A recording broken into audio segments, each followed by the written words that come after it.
my boy that makes me smile every day. How you Hey, doing, bro? it's so good to see you, man. I keep forgetting you're in New York. I I do. can't just run over and give you a hug today if I wanted to. No, but you don't most days. You're too busy with your poker buddies or hobnobbing with Stafford, breaking down game film, Yeah. trying to figure out how to get another pass to Cooper Cup. I get it. They're honest. He told me before the season that Cooper Cup was like they had chemistry, and I didn't listen. I don't have Cooper Cup in any fantasy leagues, which is incredible. I mean, that should have been your dead giveaway. I mean, not all of us are privy to, Pro Bowl quarterback saying, "Yeah, I found my guy." Like, come on, dude. I should have let you know that. Yeah. Well, I want to welcome everybody to the Wednesday edition of Baseball Today, presented to you by our good friends at Dugout Mugs. Shortly, I'm going to tell you how you can get mucho savings on a couple of brand new items that you're going to add to your Dugout Mugs collection. That is all coming your way momentarily. But first, let's break it down. Congratulations to the Atlanta Braves, who got their first World Series win since Game 2 of the 1996 World Series. They best the Houston Astros on the road 6-2. So what was the bigger story yesterday? That the Braves got on the board first, or that they lost Charlie Morton to a fractured fibula for the rest of the series? Well, I'm very stoked for the Braves to go into Houston and win Game 1, but it's obviously Charlie Morton. He gets the ball off the foot from Gurriel. Didn't look really right after that, but did the job the next inning on a broken foot, which is incredible. But they're going to have to figure out a way to replace innings from Charlie. They rely on these guys to, keep the bullpen from being taxed. Unfortunately, last night that bullpen got taxed, and it's going to continue to do that. I don't know who they're replacing him with. Have they said it yet, Chris? I have not seen it as of yet. It has to be a pitcher. Yep. It's the rule by that. If a pitcher goes down, a pitcher has to, replace him on the roster. I don't want to interrupt your train of thought here, but I'm actually going to say that it was the Game 1 win. And here's my philosophy. If they had lost a game where they lost Morton, then I'd be up the creek. But you only got to get 4. And realistically, he probably wasn't going to come back in Game 4 anyway. Let's say they have a 2-1 series lead. He wasn't going to come back in Game 4. Now, if they're down 2-1, then you get a little squeamish because you could have pitched him on 3 days rest, all that sort of stuff. But because you won and you've got one already, I think just the fact that you won on the road is huge here.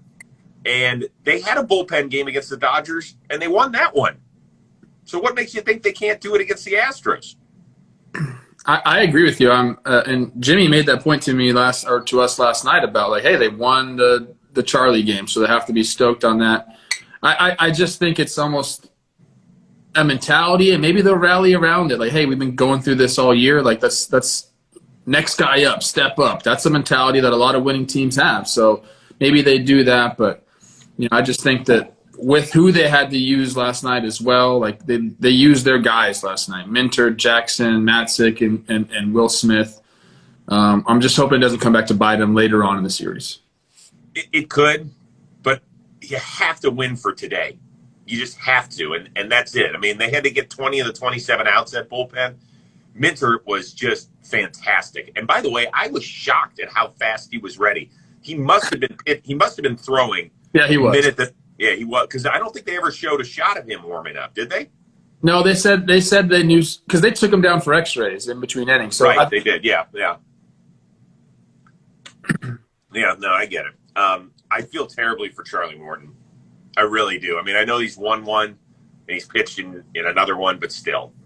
It is, available? Is he okay? I know he hurt the hamstring, right? In the CS? Right. So he got replaced in the CS, which means you're out for the next series automatically. Even if he was healthy, he would not have been available. Dang. Yeah. All right. I said last night during the live stream, Smoltz should just come out of the booth just to get a few innings. He would like that. He knows what to do. He would like that. There's no question about that. All right. As far as the Astros go, they lose their 5th straight home World Series game. A little weird. A little more strange, they have played in 11 playoff games, 10 of which have been decided by at least 4 runs, including all of their losses that they have suffered in the playoffs. So was last night no big deal? Or did you see something in their play where he goes, they might be in a little bit of trouble here? I think it was more like the Braves just came out and took that game from them, like coming out and banging. So I didn't see anything like, oh, the Astros are done or anything like that. That stat about them losing 5 straight games at home in the World Series is kind of crazy. I always talk about how they have home field advantage there. They know how to play that park, but guess what? I guess people are finding out that all you got to do is kind of pop some balls to left field. That helps them.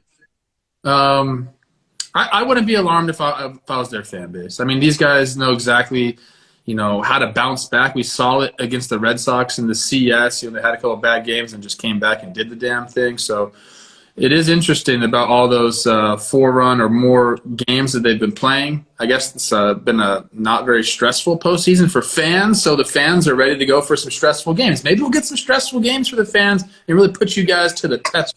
That's what I'm hoping for. Yeah, you know what? Dusty came out and says our guys, they just don't panic. It's not a big deal to them. And the momentum swings are so glorious in the postseason, right? It's just unbelievable. Like, you think, you watch what happened last night, you're like, series is over. And oh, by the way, I had to take an important call last night right as the game was starting, like right as Soler was stepping in the batter's box. If you were watching the live stream, I had to pop out and take it. And I hear all this roaring. I'm in the JOMBOY media bathroom, which looks kind of like, my dorm on a Friday night. Hey. Yeah, it ain't the prettiest thing I've ever seen. And I'm trying to listen to my doctor and all sorts of stuff. And I'm hearing this screaming going on. And I walk back. I'm like, what I missed? And they're like, nothing. Only the first ever leadoff homer in the history of the World Series. I was like, shit, are you kidding me? So at least I got to see the Braves score runs in each of the first 3 innings, which was also a World Series first. Yeah, they just came out and played ball. Like, the one play that really sticks out to me, obviously they had some great offensive plays as well, but the ball that Albies had in the hole there on the grass, spin throw to end the inning, I think it was in a third or something like that. That's a difficult ball, transitioning from the dirt to the grass like that. And then he had Correa kind of jumping over it. So they were just doing it.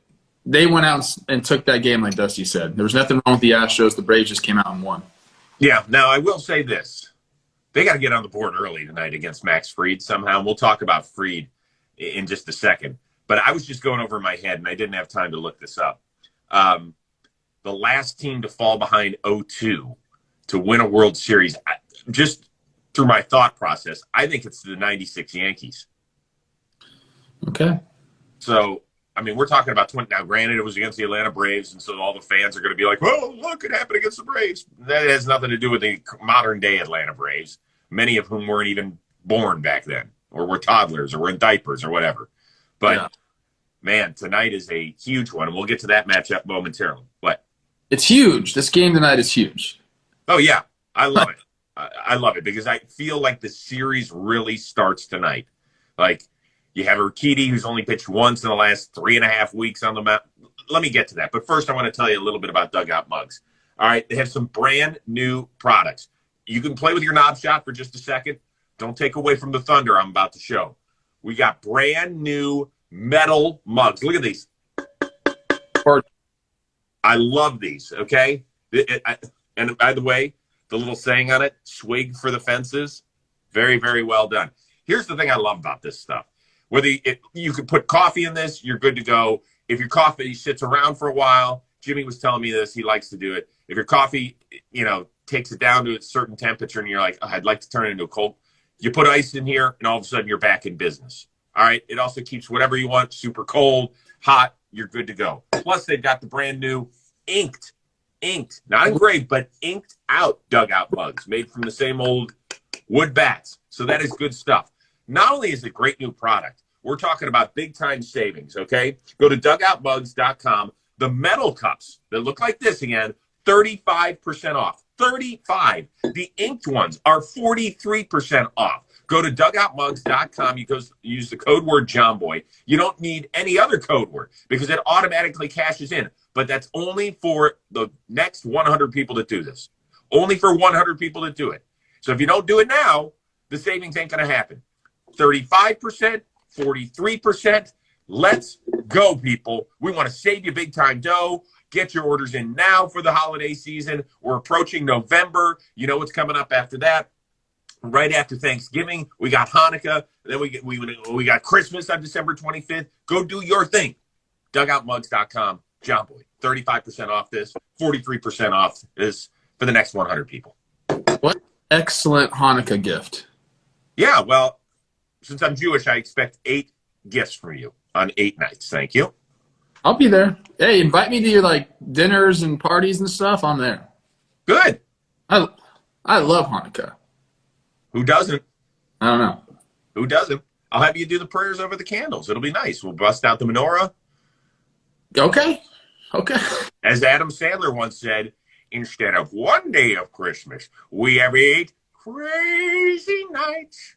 Nice. Whenever you feel like the only kid in town without a Christmas tree, here's a list of people who are Jewish, just like you and me. There you go. I love it. All right, back to the games we played. How about biggest storyline from game 1 that we didn't cover yet? I think it's Luke Jackson coming back and doing the damn thing. People, that's a great one. We talked about the bullpen in the CS for the Braves. People started to trust it, except for a Lukey boy who, had some rough outings there, but comes back. Well, 1 2/3 last night, no runs. So I think that's, especially with losing Morton, to have another piece that you can rely on back there to close out games is really important. So I'll give it to our guy Lukey. I think looks like he found some stuff. He was pretty happy last night. So if he can continue to do that, that's going to help the Braves out big time in the series. Well, that was big. We talked about it yesterday, how important finding a right-hander that you could rely on to face Altuve, Bregman, Correa, Gurriel in critical situations. He was so good for them during the season, and then during the playoffs, something happened in the earlier rounds. I think that's a great point by you. For me, the fact that we talked about whether or not the off days were going to slow down Eddie Rosario because he can be so streaky.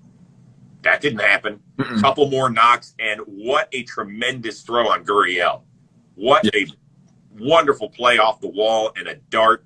You talked about it earlier. I think it was earlier in the postseason. You were like, I think Eddie Rosario is going to make a big defensive play that could swing it.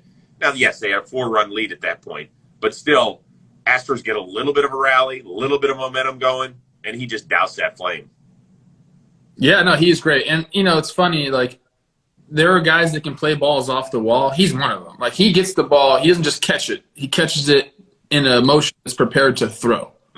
He's always ready to gun people out. He loves to do that. He thinks about gunning people out on the base pass. So a lot of outfielders are just out there trying to catch the ball. Eddie constantly is thinking about throwing guys out on the base pass, so he did that. I also think it's weird how every single time someone shows a coach practicing with a player, everyone's like, oh my gosh, look at they're practicing. Don't you guys understand that they still practice in the big leagues, dude? They showed, Eric Young throwing balls off the wall, and everyone was so surprised, oh, look at that coach taking the initiative. It's no, dude, we always do that all the time. Ron Washington hitting short hops to people isn't crazy, okay? That happens. Yeah. People make out of it, but I'm just going to say that everyone still works pretty damn hard in the big leagues all the time.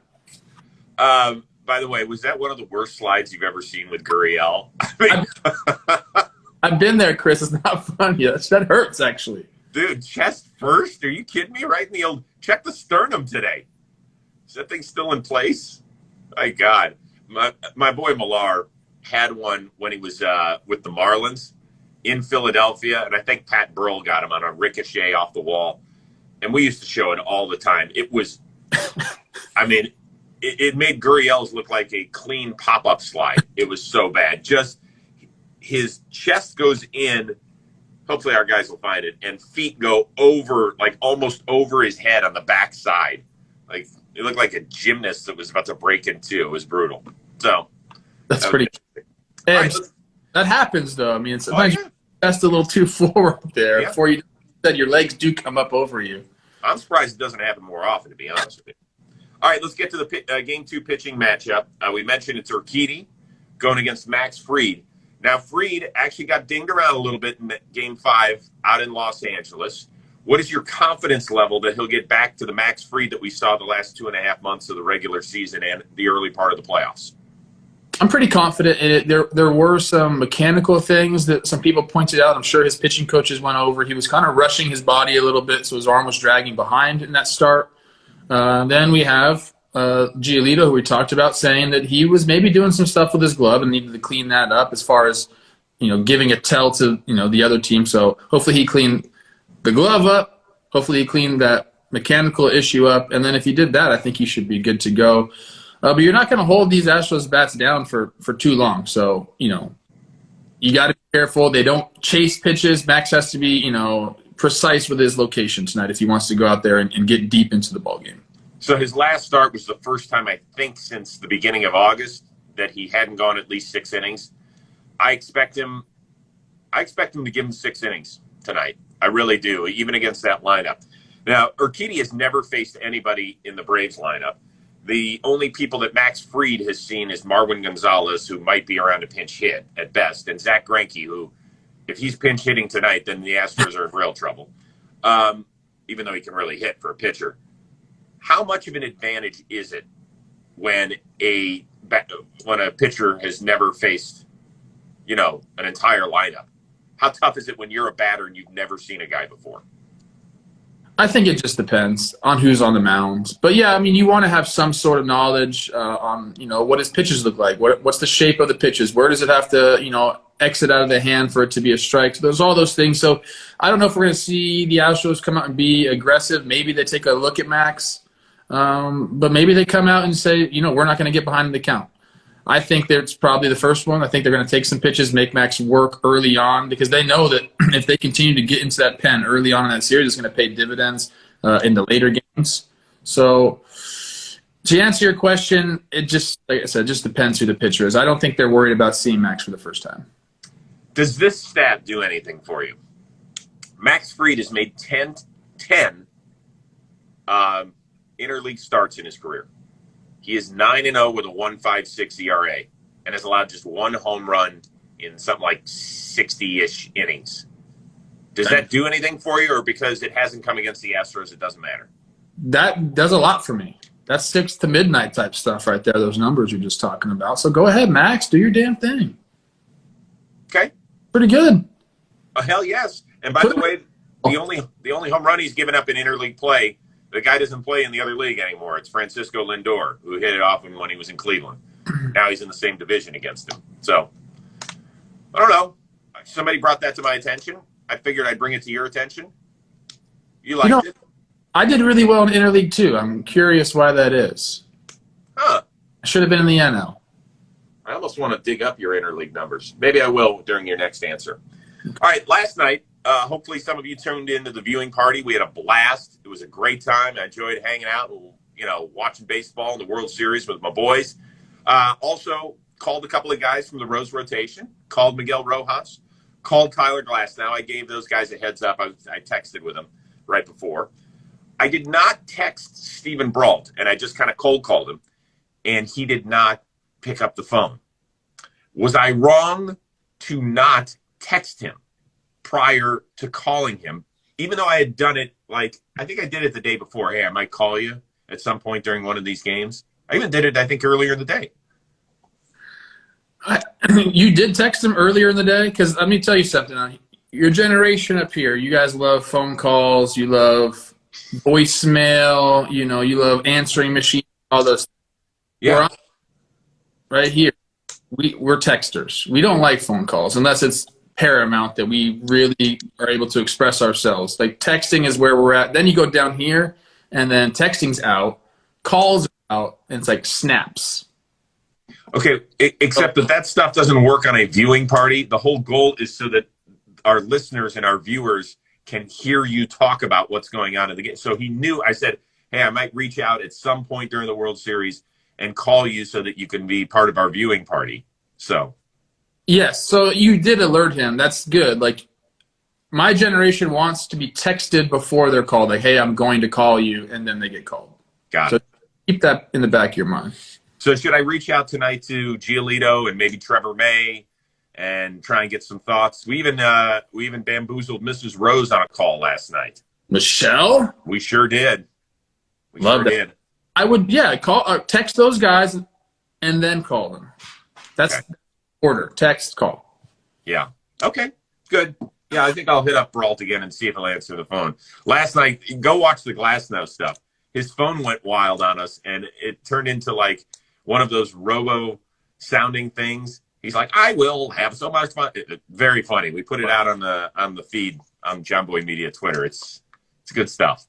I might be hanging with Glasnow. Me and Kotuck have been talking about some things. I know they're really close. We might have some fun together, so we'll see. When's that happening? Are they coming out to L.A. or are you going somewhere? I might be doing Monday Night Football for the Rams in Arizona, November 13th. Wow, that would be a great one to go to. Just going to tell you. That's a good one. Party with my boys. Well, if you need some field passes, I might be able to hook you up, by the way. Okay. I might just ask the quarterback of the Rams. I don't know. Yeah, well, he doesn't work in Arizona. I know people who work in Arizona. I'm just kidding. I forget that you're like a plug for the NFL. I'm not going to use you like that. Oh, yeah, you will. And then you won't invite me to places. It's kind of the standard. It's the way people go through life with me. They just use me and then they forget about it. It's perfectly fine. I don't complain about it. You got to know your place in the world. All right, before we get out of here, give me a prediction for Game 2. Is Atlanta going back with the commanding 2-0 lead, or are we having a 1-1 series? I don't know, man. Like, I want to root for my boy Maxey, but I just don't see that the Braves going in and taking 2 in Houston, but maybe they do. Let's see. I'm going to say that for my prediction to come true, I need the Houston to win tonight. So maybe I'll go low-scoring game, and I go 4-3 tonight. I think the Braves win tonight. I think so, too. I really do. I think the Braves win tonight, and I think it's 2-0. That doesn't mean the series is over. I'm not – in fact, I think it's going back to Houston regardless of what happens tonight. I think Houston wins at least 2 games in Atlanta if they're down 2. Buckle up. Buckle up for Buckhead. Mm-hmm. So, let's see. My predictions have been all over the place. I did predict, once we got to the LCS series, I had Houston winning that one, and I had Atlanta winning that one. So, as crappy as I'd been doing in the earlier rounds, at least I got that right. It's not like saying it on March 31st. So 4-3 Houston tonight. My boy Max Shoves does a great job, but they come back late. Okay. All right. Interesting. All I can tell you is this. I want to see you all join us tonight in the chat for the watch party. Make sure you let me know who you want us to call tonight from the Rolodex. We can do that. You got a good, don't you? What's that? You got a good Rolodex, I bet. It's not bad. It's, it's at least B-, I would say. Yeah. It's solid. Who's the most famous person in your phone? Like that you could have their number and you can call. In the sports world, it's probably Dion. Oh man, that's awesome. But here's the funny thing. So, what was it? Not the 2019 season when we still had fans in the stands, and Dion and I were working together. I did a Saturday night game. It was on NFL Network, so I was doing the pre and post game. So it was myself, LaDainian Tomlinson, and Dion. We went up there, and I decided to take Brady with me. I was like, good father-son trip. He and Dion became best buddies, like totally tight. Brady texts him now more than I do. He's always shouting him out about Jackson State. And, since Dion coaches down there, he always checks in with him, lets him know what's going on. And I was like, Brady, Dion doesn't answer my texts anymore. Can you tell him hi for me? Yeah, you should call him. Wasn't he a Brave? Dude, that's a great call tonight. That one might happen. Prime. Yeah. I really like him. I like watching when he talks football. Dude, he is. And can I tell you something? When he would interview guys in the NFL, it was like they were talking to a god. And Smoltz, oh, first of all, every baseball player I've ever talked to that was a teammate of Deion Sanders loved him. Like, there were two different sides of Deion, two totally different sides. Really, really loved him. Love that. Okay. That's a nice one. Yep. And I guess it became official today, huh? Some news that just got across. I'm going to have to look at that. All right. Nothing. I'll see you tonight for the live stream. You gonna join us at some point on the live stream? Yeah, I get a call. Jake always calls me and interrupts my beautiful night to talk to you guys. Well, we don't want to take away from your Olivia time. We don't want to take away from your Olivia time. Tonight it's just me and the kids, baby. Whoa, she going out? Oh, Party time. Go kick it with the girls. Sounds fun. All right, listen, everybody have an amazing day. Don't forget to go out and get your dugout mugs, dugoutmugs.com at JOMBOY. 35% off this one, 43% off this one, only if you're one of the next 100 customers. Cheers to you. We'll see you tonight for the watch party. Enjoy Game 2 of the World Series. Thanks for hanging out, and peace.